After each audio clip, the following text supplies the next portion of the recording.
Segunda reunión, segundo encuentro que tenemos en este día, hermoso que el Señor nos ha regalado. Estamos bendecidos, ¿amén? Amén. Claro que sí, estamos bendecidos. Predicaba misionero Trent en la mañana y mencionaba él en su predicación, él habló acerca de que lo mejor está adelante. No volver la mirada, no mirar atrás, sino mirar hacia adelante. Y pueden encontrar luego en estos días la predicación en nuestro canal de YouTube, como todas las que hacemos, se predican los días domingos. ¿Y por qué lo mejor está adelante?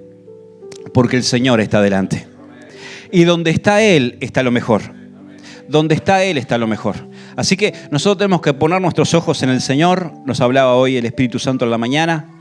Y no ser como la mujer de Lot que miró hacia atrás y se detuvo. Y no voy a repetir el mensaje, el texto ni el tema, pero creo que de alguna manera el Señor está vinculando el mensaje de la mañana o ha de vincular el mensaje de la mañana con lo que quiero compartir con ustedes hoy en esta noche. Quisiera hoy poder responder a una pregunta, y es la pregunta del por qué.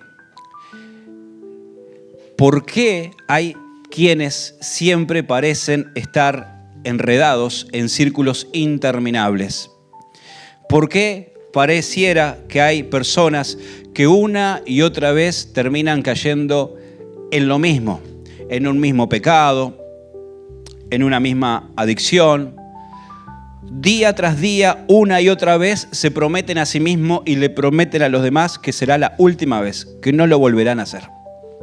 Y lo cierto es que puede pasar una semana, un mes, un año, pero indefectiblemente, tarde o temprano, terminarán amaneciendo en el mismo vicio, que se comprometieron a nunca más volver a tomar, nunca más volver a fumar, nunca más volver a consumir. Una y otra vez se prometen no enredarse en relaciones ilícitas, pecaminosas, destructivas, inmorales. Y lo mismo, una y otra vez terminan o amanecen en este tipo de vínculos, de relaciones que acarrean consecuencias nefastas. Una y otra vez se prometen no volver a caer en la pornografía, en la inmoralidad, en la codicia. Y lo cierto que pasa un tiempo, pueden manejarlo, pero terminan cayendo en lo mismo. Terminan personas que quizás vienen al Señor con sus vidas deshechas, hacen un programa de 14 meses o vienen a la iglesia sin necesidad de internarse, pasa un tiempo, tienen cierta restauración, el Señor los perdona, los limpia, los lava, les sana, los desintoxica totalmente.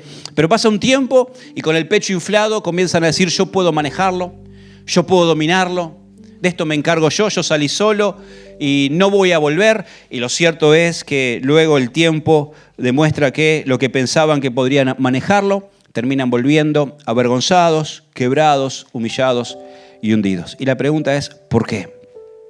¿Por qué? ¿Por qué pasa esto? Y admito que no tiene una respuesta sencilla, una respuesta única, puede ser la respuesta multicausal, puede tener varias razones, pero entiendo por la palabra que el Señor hoy nos quiere compartir que quizás aquí hay algo. Quizás en lo que el Señor hoy nos quiere hablar hay una de las razones y hay una respuesta para ese por qué. Quiero dejar algo y no puedo, siempre caigo en lo mismo, nunca termino de salir de ese círculo vicioso. Entonces, lo primero que quiero pedirte ahora que hagamos es que levantemos nuestras manos al cielo y hagamos una oración. Haz una oración conmigo, sencilla, de cortas palabras. Y dile: Espíritu Santo, abre mi corazón y abre mis ojos para ver. Amén. Tan sencilla, por sencilla no deja de ser poderosa. Porque acabamos de pedirle al Espíritu Santo que abra nuestros ojos. Para lo que quiero compartirles en este momento. Y para ello quiero remitirme al Antiguo Testamento, al libro de Josué. Josué, capítulo 6, nos narra una historia que es la de la conquista de Jericó. Y siempre que comparto una historia, principalmente cuando son del Antiguo Testamento, me gusta hacer esta aclaración o este paréntesis porque no hay que dar nada por sentado. Si uno lee el Antiguo Testamento, uno va a notar que es un periodo de la historia de muchas batallas, muchos conflictos, es muy bélico, hay mucho derramamiento de sangre. El Antiguo Testamento no es más ni menos que fiel reflejo de la realidad de la época que le tocó vivir a los escritores de esta porción de la Biblia. Y refleja cómo se vivía en ese tiempo, conquistando, peleando, guerreando. Por supuesto que hoy lo que nos puede parecer, todo este mundo de belicoso, de tanta pelea, nos puede parecer, bueno, visto con 3.000, 2.000 años hacia el futuro, nos puede parecer un tiempo muy, muy bárbaro, muy hostil. Entonces, ¿cómo nosotros tenemos que ver las batallas del Antiguo Testamento? Y tenemos que seguir la recomendación de Romanos 15:4, que dice la Biblia que las cosas que antes fueran escritas para nuestra enseñanza y consolación fueran escritas. De modo que yo cuando veo o leo, mejor dicho, una batalla en la Biblia como David y Goliat, no significa que tenga que ir a buscar a mi enemigo, a un vecino, lo que sea, y ahondarle con una piedra o romperle los vidrios como hizo David. No, significa que yo tengo que ver mi vida a la luz de este texto y entender que me habla de un gigante con el cual todos lidiamos, me habla de batallas espirituales. Yo tengo que ir a las batallas del Antiguo Testamento con ojos del Nuevo y recordar que nuestra guerra no es contra carne y sangre, sino contra principados, potestades, huestes espirituales de maldad de las regiones celestes. De igual manera te quiero pedir hoy que podamos ver este texto o esta historia que está en el libro de Josué con estos ojos, con ojos espirituales, para extraer enseñanzas que nos han de servir para nuestro fortalecimiento, para nuestra paciencia, para nuestra consolación y para seguir adelante. ¿Estamos bien hasta acá?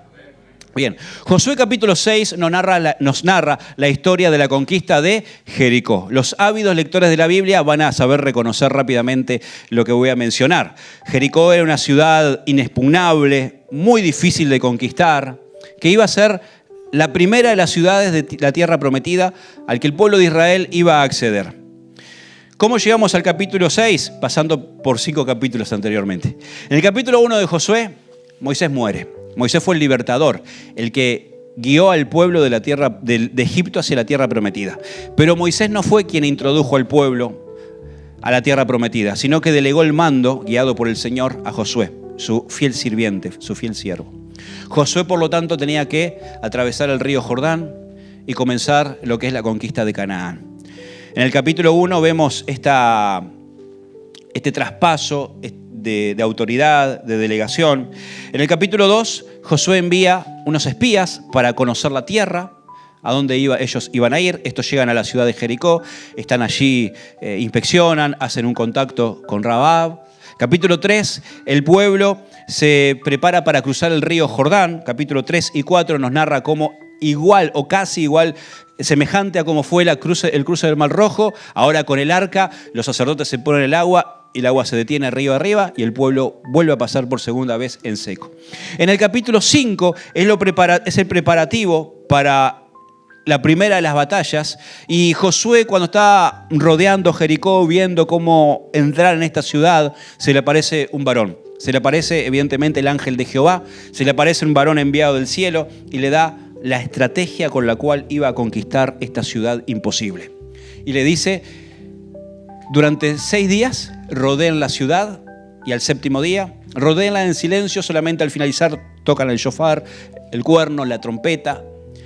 Durante 6 días. Al 7º día den 7 vueltas y la última vuelta griten con todo lo que tienen y los muros caerán. Y efectivamente, era una estrategia que no podía salir de la mente humana, era una estrategia que tenía que venir directamente del cielo, y fue así como conquistaron esta ciudad, la ciudad de Jericó. Pero en la conquista, o mejor dicho, cuando Dios le dice a Josué, le da las indicaciones de cómo debía proceder, le da una cláusula que no podía ser quebrantada, no podía ser tomada con liviandad, y es la que está en el capítulo 6, versículo 18. Les dice, capítulo 6 de Josué, versículo 18: pero vosotros guardaos del anatema, ni toquéis ni toméis alguna cosa del anatema, no sea que hagáis anatema al campamento de Israel y lo turbéis. Como dije, Jericó es una ciudad magnífica. Leí ayer que Jericó es una de las ciudades más antiguas del mundo. Una ciudad amurallada, en aquel tiempo no todas las ciudades estaban amuralladas, solamente ciudades grandes y ciudades que adentro tuvieran grandes riquezas, tesoros. Y el Señor le dice que a la hora de conquistar no tomen nada del anatema. Y luego te quiero contar lo que significa anatema. Pero dice, esta es la cláusula para conquistar esta ciudad, de la cual vivían muchas personas.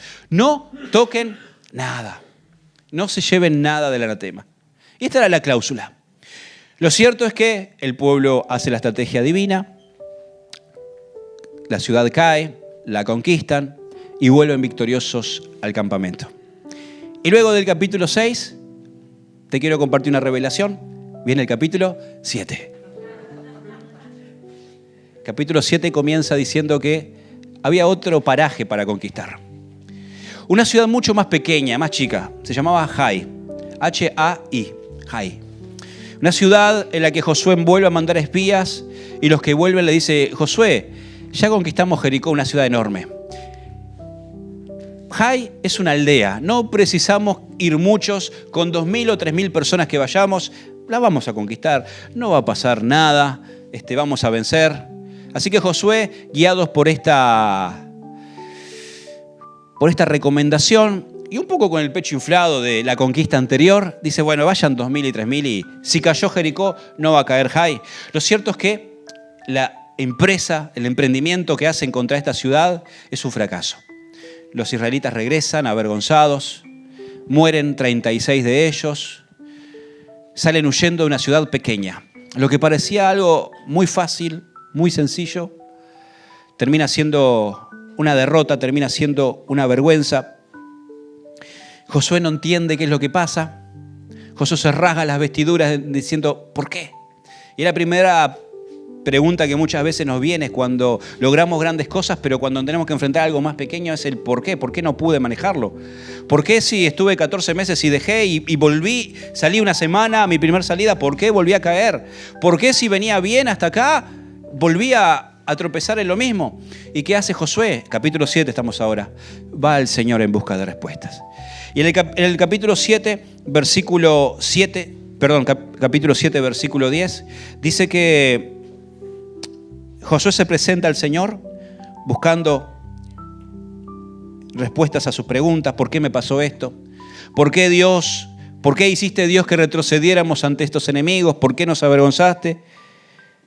¿Qué voy a decir ahora? ¿Con qué cara voy a enfrentar a esta gente? Y en el versículo 10 el Señor le da la respuesta de por qué tamaña derrota. Y le dice, y Jehová dijo a Josué, levántate. ¿Por qué te postras así sobre tu rostro? Israel ha pecado y aún han quebrantado mi pacto que yo les mandé y también han tomado del anatema y hasta han hurtado, han mentido y lo han guardado entre sus enseres, entre sus prendas, entre su equipaje. Por esto los hijos de Israel no podrán hacer frente a sus enemigos, sino que delante de sus enemigos volverán la espalda, por cuanto han venido a ser anatema. Ni estaré más con vosotros, si no destruyereis el anatema de en medio de vosotros. Y aquí, hermanos, quiero traer ya sobre la mesa el corazón, la idea central del mensaje, porque lo que acabamos de leer en el capítulo 7 está vinculado directamente a lo que decía el capítulo 6, versículo 18. La causa de la derrota de Israel fue no haber lidiado con el anatema. Algunos se dirán, ¿qué quiere decir anatema? ¿Qué significa esta palabra? En segundos te la voy a estar respondiendo.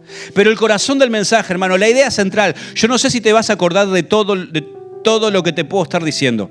No sé si te vas a llevar la historia bíblica o la cronología de los hechos que te narré. Pero lo que te quiero pedir, iglesia, lo que me quiero rogar a mi propio corazón, es que no nos vayamos sin esta idea, que esta idea quede marcada a fuego, porque es una verdad bíblica, escritural, a la cual día tras día o periódicamente tenemos que venir y analizarnos a la luz de ella. Hay ocasiones en que nuestra vida se estanca. Hay ocasiones en que nuestras batallas comenzamos a perderlas sistemáticamente una tras otra. Hay veces en las que nosotros y nuestra familia y los nuestros comienzan a padecer por consecuencias nefastas por causa de no lidiar con el anatema. por no destruir aquello que tiene que ser destruido. Cuando hay cosas ocultas en nuestra vida, cuando hay cosas ocultas en nuestra casa, cuando hay cosas ocultas en nuestro corazón, si no lidiamos con ello y lo destruimos, eso que tanto guardamos, adoramos y atesoramos, tarde o temprano será causa de nuestra destrucción. La verdad central, hermanos, en esta noche es esta. Hay que destruir el anatema del medio del campamento antes que el anatema nos destruya a nosotros. Y la pregunta lógica es, ¿qué es el anatema? Una palabra que en nuestra jerga, en nuestro vocabulario no solemos utilizar. La palabra anatema viene del hebreo jerem, que significa algo consagrado para ser destruido. De hecho, las versiones más modernas de la Biblia, como la Nueva Traducción Viviente, traducen la palabra así.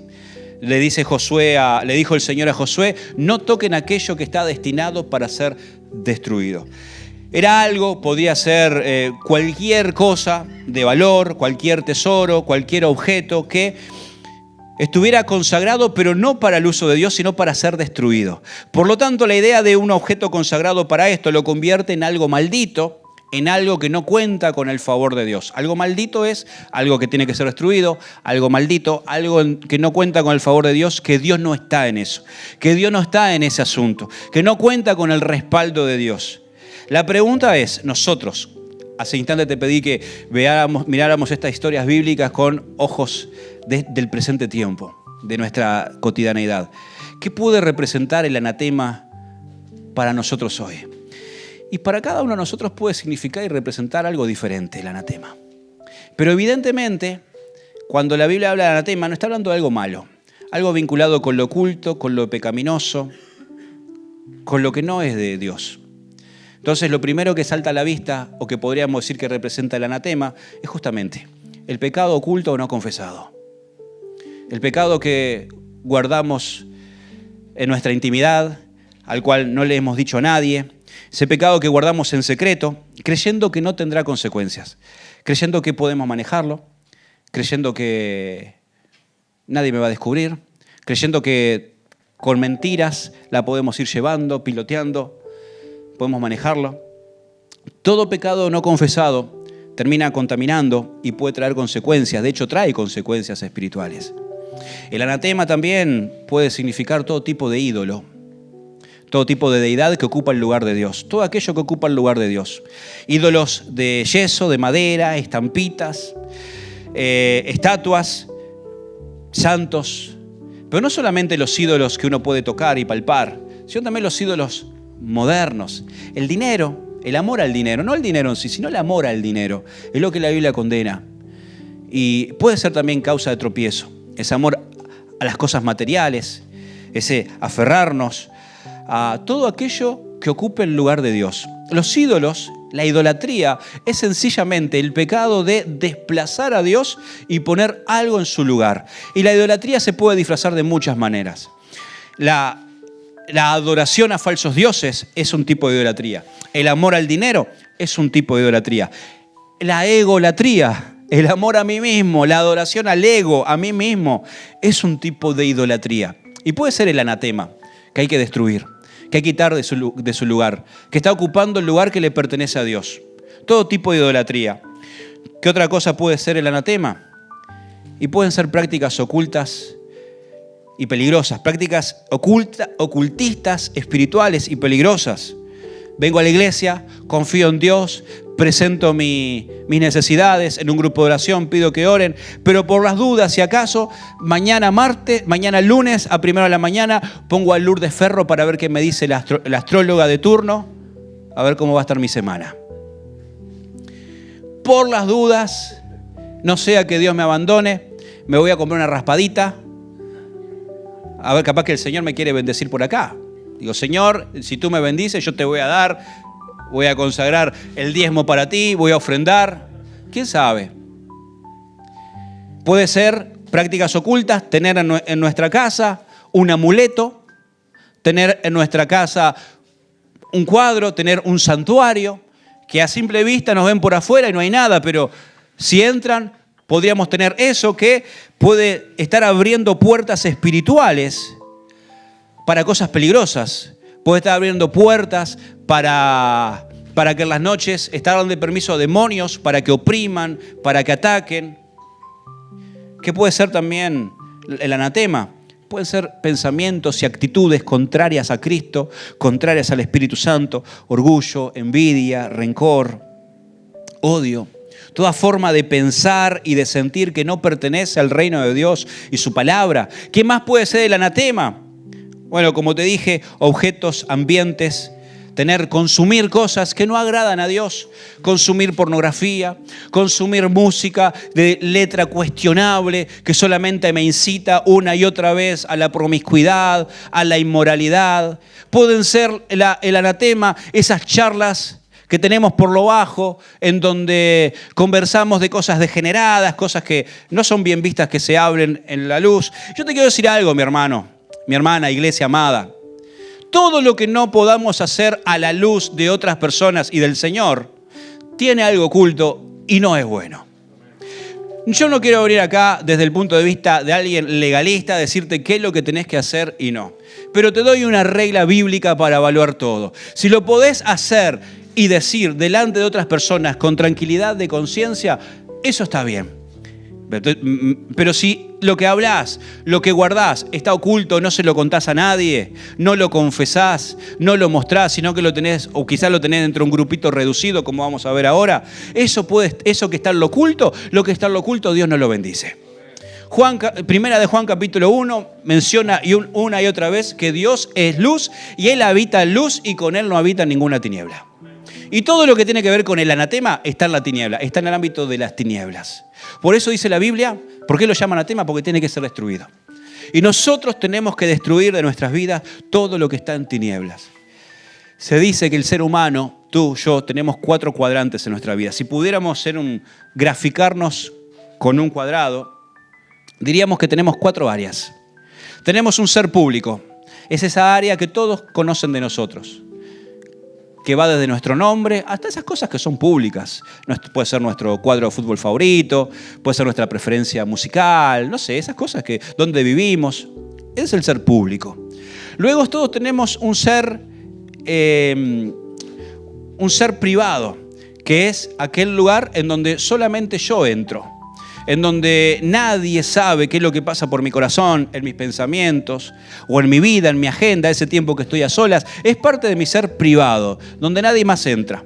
Luego está la parte oculta. ¿Pero oculta a quién? Oculta para mí, pero que otros saben. Que otros conocen de mí y me lo marcan una y otra vez, pero yo no lo logro ver. Por eso cuando oramos, te pedí que hiciéramos una oración que dijera, Señor, abre nuestros ojos. ¿Cómo puedo graficar esta parte del ser oculto? Bueno, es como el mal aliento. ¿Quién es el último en enterarse que tiene mal aliento? El que lo padece.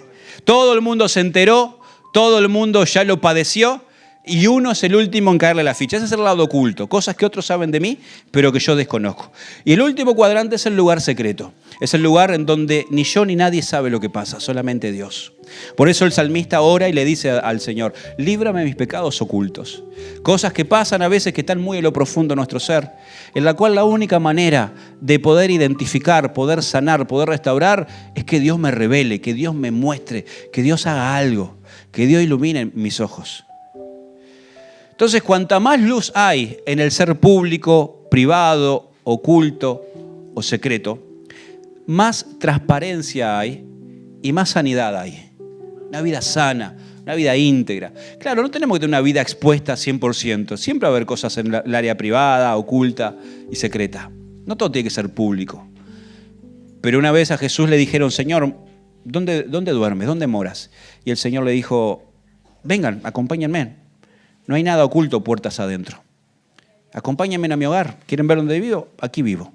Nosotros tenemos que tener este nivel, hermanos, de transparencia, de sinceridad. Sea lo que signifique el anatema, está claro que no es nada bueno, que está en la órbita de lo pecaminoso, que detiene nuestro avance, que nos frena y que repercute en los que nos rodean. Cuando Josué va a orar, en busca de respuestas, recibió respuestas. Porque la Biblia dice, clama a mí y yo te responderé. Mis hermanos, el Señor ha prometido siempre darnos respuestas cuando vamos en busca de la verdad. El problema es qué hacemos con esas respuestas. ¿Y cuál es la respuesta que le da el Señor a Josué? Bueno, le dice, como acabamos de leer en el versículo 10 al 12, le dice, ustedes no avanzaron, ustedes fueron derrotados porque pecaron. Porque tomaron del anatema, tomaron de lo prohibido y lo tienen oculto. Y el Señor le dice a Josué, cuando arranca el versículo 10, le dice, ¿por qué te postras así? Levántate. Y es que, hermanos, espero que por favor puedan tomar esto como quiero decirlo y no lo tuerzan. Pero hay cosas, hermanos, que no se resuelven orando. Se resuelven actuando y tomando una decisión. No me apedreen. ¿Estoy diciendo que no hay que orar? No estoy diciendo eso. ¿Estoy diciendo que no hay que ir al Señor? No estoy diciendo eso. Pero hay cosas que por más que ore, por más que llore, por más que pase al altar, si no tomo una decisión, voy a seguir en la misma. Por eso le dice Josué, no tenés que estar orando, tenés que estar actuando. Tenés que levantarte y destruir aquello que te está destruyendo al campamento, al pueblo que estás liderando. Hermanos, hay cosas que no se resuelven orando, se resuelven actuando, se resuelven tomando una determinación, se resuelven tomando una decisión. Y la decisión es lo que está destinado a ser destruido, tiene que ser destruido. No puedo lidiar más con cosas ocultas, no puedo lidiar más con aquello que Dios no aprueba, no puedo lidiar más con aquello que no cuenta con el favor de Dios, llámese como se llame. Si no querés seguir retrocediendo, si no querés seguir cayendo una y otra vez, tenés que tomar la determinación de abandonar aquello que te está deteniendo. Yo lo sabía desde el momento en que estaba escribiendo esta predicación, que no iba a ser una prédica de muchos amenes, pero iba a ser una prédica necesaria. Es necesario. Y acá es donde, Josué entiende, está bien, Señor, pecamos. Alguien robó, alguien hurtó lo que no tenía que hurtar. Pero ¿qué hacemos, Señor? Y por eso te decía que Dios siempre responde la oración. Porque cuando Josué va y le dice, Señor, ¿qué hacemos? El Señor le dice cómo actuar. Y en el versículo 13, en adelante, el Señor le da la respuesta a Josué. Y acá Rodrigo quizás puede ir pasando. Le dice, versículo 13, quiero leer el primer enunciado, la primera oración. Le dice, levántate, santifica al pueblo y di santificados para mañana. Versículo 15. El que fuere sorprendido en el anatema será quemado, él y todo lo que tiene, por cuanto ha quebrantado el pacto de Jehová y ha cometido maldad en Israel. El Señor le dice a Josué cómo tenía que lidiar con esto. Tenía que levantarse y comenzar a buscar el anatema, donde estaba en el campamento. Pero lo primero que le dice es, Josué, dile al pueblo que mañana se santifique porque voy a pasar inspección. Yo veo acá algo, pero también le dice, pero el que tenga el anatema, sepa que va a ser destruido él y su casa. Y yo en estas 24 horas no puedo dejar de ver la gracia del Señor. Sabemos que es el tiempo de la ley, que no es el tiempo de la gracia, pero Dios siempre fue un Dios de gracia. Y Dios le dio 24 horas al culpable para que confesara. Porque, hermano, no es lo mismo confesar que ser descubierto. No es lo mismo. Josué dice, levántate, dile al pueblo que se santifique, que se prepare, porque mañana voy a pasar revista. Y el que sea hallado con el anatema lamentablemente va a sufrir las consecuencias. Todos escucharon que tuvieron 24 horas de gracia. Todos escucharon que en 24 horas el Señor iba a revelar lo que había oculto. Todos tuvieron 24 horas para poner la casa en orden. Los ávidos lectores de la Biblia saben cómo termina la historia. El culpable no confiesa, es descubierto. Pero me pregunto yo, ¿qué hubiera pasado si el culpable, el que había hurtado, el que había robado, el que había tocado el anatema, en vez de esperar a que se acabara el plazo, iba corriendo y le decía: Josué, no hace falta que busques, porque fui yo? ¿Qué hubiese pasado si en lugar de ser descubierto, se hubiera arrepentido y hubiera confesado su pecado? Quizás las consecuencias hubieran sido otras. Porque reitero, no es lo mismo confesar que ser descubierto. No es lo mismo cuando uno viene al Señor y le dice: Señor, pequé, tropecé, caí, pero no quiero volver. Cuando viene a un tutor del hogar, a un hermano de la iglesia, maduro, cuando viene a quien tiene que ir y le dice: mirá, me equivoqué, no procedí como debía. Cuando va a su jefe en el trabajo y le dice: mirá, me equivoqué haciendo esto, te pido perdón. Siempre el que confiesa es visto con otros ojos al que es descubierto. El que es descubierto termina luego justificándose, termina luego buscando otros culpables, termina tratando de zafar del problema. Pero el que confiesa, dice la Biblia, el que confiesa su pecado y se aparta, alcanzará misericordia y el favor de Jehová. Entonces yo no puedo dejar de ver en estas 24 horas una puerta de oportunidad y de gracia. Y yo no puedo dejarme de preguntar si aquel culpable, sabiendo las consecuencias que se le venían, ¿por qué no actuó? Diciendo: fui yo, quizás yo no logre salir del castigo, pero voy a librar a mi casa, voy a librar a los míos de mi error, de mi pecado, de mi culpa. Hermanos, a la luz del Nuevo Testamento, a la luz de la realidad, de lo que sabemos ahora, si sabemos que el justo juicio de Dios tarde o temprano vendrá, si sabemos que está establecido para las personas que mueran una sola vez y después el juicio, me pregunto yo, ¿por qué no aprovechar este tiempo de gracia para arreglar nuestras cuentas con Dios? Dice la Biblia: he aquí, en tiempo de salvación te he oído. Este es el tiempo de salvación, por lo tanto arrepentíos. Este es el tiempo de gracia que el Señor nos ha dado. ¿Para qué? Para venir a arreglar las cuentas, para venir y presentar delante del Señor lo que nos está estorbando, lo que no tiene que estar ahí. Pasaron 24 horas y el Señor le dijo a Josué cómo iba a proceder. Le dijo: junta a todo el pueblo. Probablemente se refería a los cabezas de tribu, a los cabezas de clanes. Y el Señor le dijo: yo te voy a ir mostrando como por capas dónde está oculto el anatema. Y de las 12 tribus de Israel, la tribu de Judá es la señalada por el Señor. Luego, de la tribu de Judá, es señalado el clan de Zera. Del clan de Zera, la familia de Zabdi. Y de entre ellos, Acán. Y alguno dirá: bueno, ¿dónde está esto? Está en el primer versículo del capítulo 7. El capítulo 7 comienza narrando, dándole spoiler de todo lo que va a pasar, diciendo: el que cometió el pecado era un tal Acán, de la tribu de Judá, del clan de Zera, de la familia, de la tribu de hijo de Zabdi, Acán. Acán era el que tenía escondido bajo su tienda el anatema. El versículo 20 dice qué es lo que pasa cuando Acán es descubierto. Se acercan los delegados de Josué y Acán respondió a Josué diciendo: verdaderamente yo he pecado contra Jehová, el Dios de Israel, y así he hecho, pues vi. Y comienza a mencionar el anatema, lo que estaba trayendo maldición sobre el campamento, lo que estaba trayendo maldición sobre Acán, lo que trajo maldición sobre su familia. Y todo comenzó, ¿por qué? Por ver. Cuidado, hermano, donde fijamos nuestros ojos. Cuidado donde fijamos nuestra mirada. ¿A quién miramos? ¿Qué miramos? Todo comenzó porque vi. Comencé a ver lo que no debía.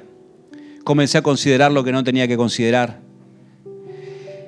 Vi entre los despojos un manto babilónico muy bueno y 200 siclos de plata y un lingote de oro de peso de 50 siclos, lo cual codicié, tomé y he aquí que está escondido bajo tierra en medio de mi tienda y el dinero debajo de ellos.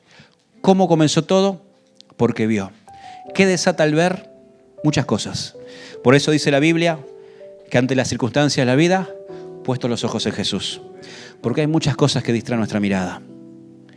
Pueden ser circunstancias, problemas, comentarios. Distraer nuestra mirada significa distraer no solamente nuestros ojos, nuestra atención, captar nuestra atención. Hay muchas cosas que captan nuestra atención. Hay que tener cuidado en lo que prestamos el oído. Hay que tener cuidado en lo que prestamos atención. En lo que nos detenemos a considerar. Esto que despertó en Acán, la codicia. Vi y comencé a codiciar lo que no debía. Ese manto babilónico, carísimo, precioso, de telas finas, quizás de seda, quizás con bordados en finos hilos de oro.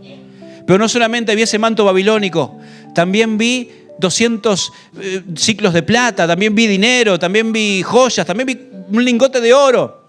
¿Y qué hice? ¿Qué hace? ¿Cómo es el círculo vicioso del pecado? Entra captando nuestra atención, codiciamos, lo tomamos y una vez que lo tomamos, ¿qué hacemos?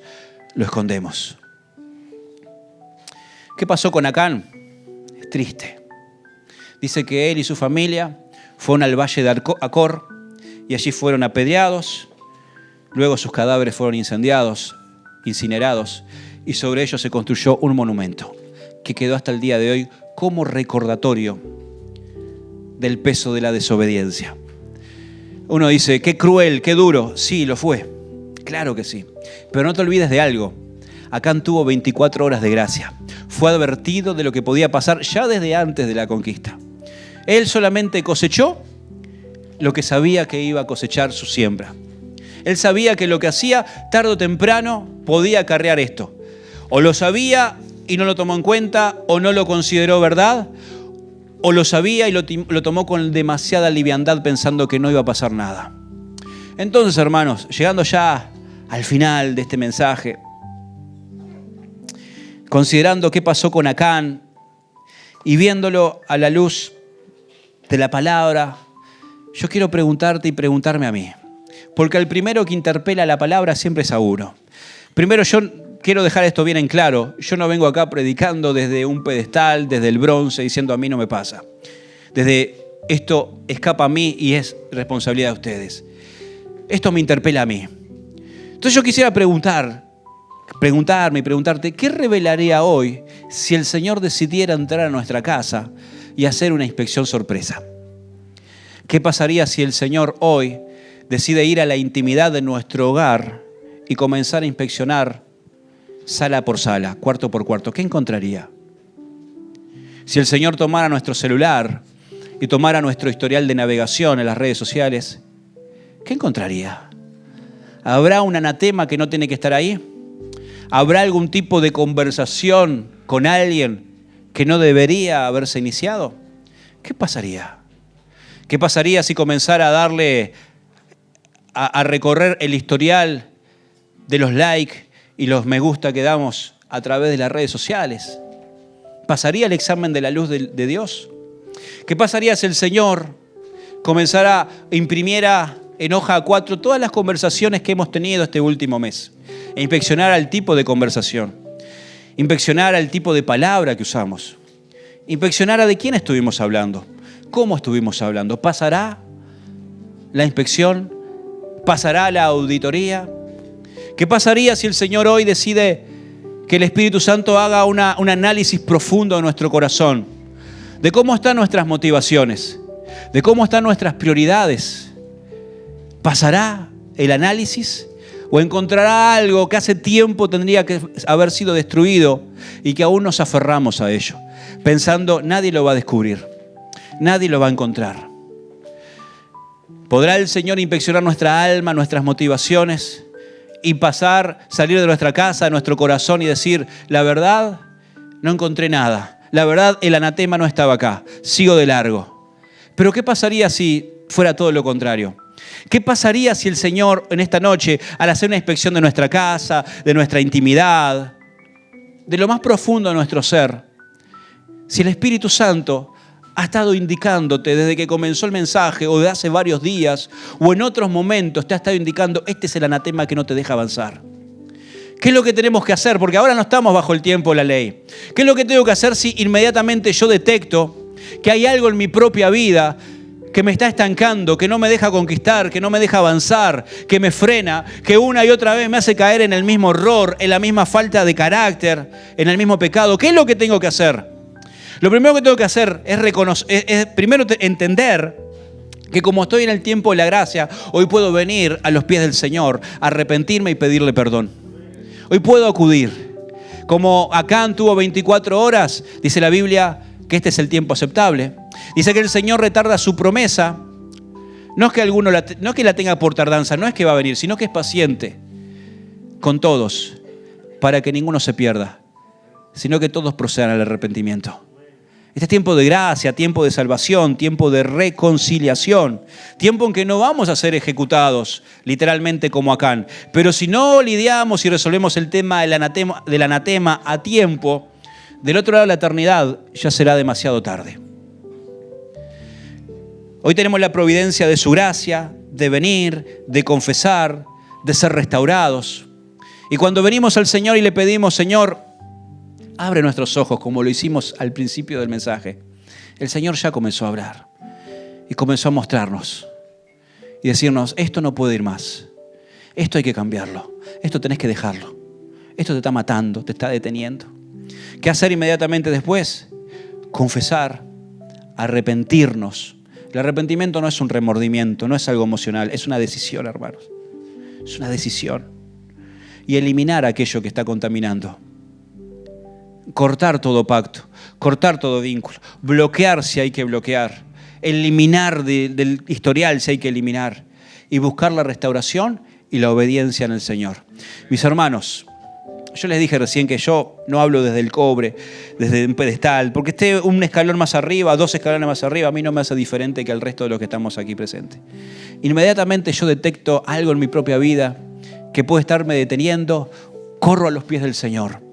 Porque jamás me perdonaría que por causa de algo oculto en mí, esto termina afectando a mi familia, termina afectando al campamento, termina afectando al pueblo, termina afectando a la iglesia. Acán no solamente él acarreó la condenación, también todo lo que venía detrás, su mujer, sus hijos, se truncó, se paralizó. Hermanos, ¿cómo nos podríamos perdonar si resulta ser que en nosotros está la causa, la raíz, la razón por la cual en nuestra familia ha entrado la maldición? Por causa de que en nuestra familia ha entrado lo malo, se han todos apartado del Señor, o sea lo que sea que hubiera pasado. Yo no podría permitirme ser la causa. Y yo creo que tú tenés el mismo sentir que yo.